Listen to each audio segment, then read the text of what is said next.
Hi friends, welcome to Mathstoon. In this video, we will learn to find the average of first 5 prime numbers. For more update, please visit mathstoon.com or check the link given in the description box. Now let's start. Let us first recall the definition of a prime number. A number is called a prime number if that number is divisible only by 1 and the number itself.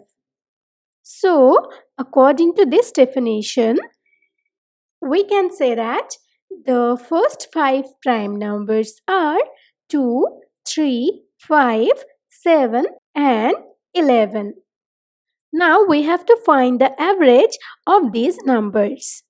So, the average will be the sum of these first 5 prime numbers divided by the number of prime, which is 5.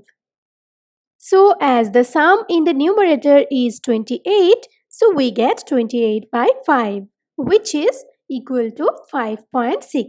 So this is the average of the first 5 prime numbers. Thank you for watching.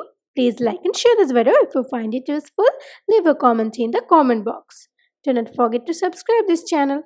Please hit the bell icon to get notification of new videos earlier.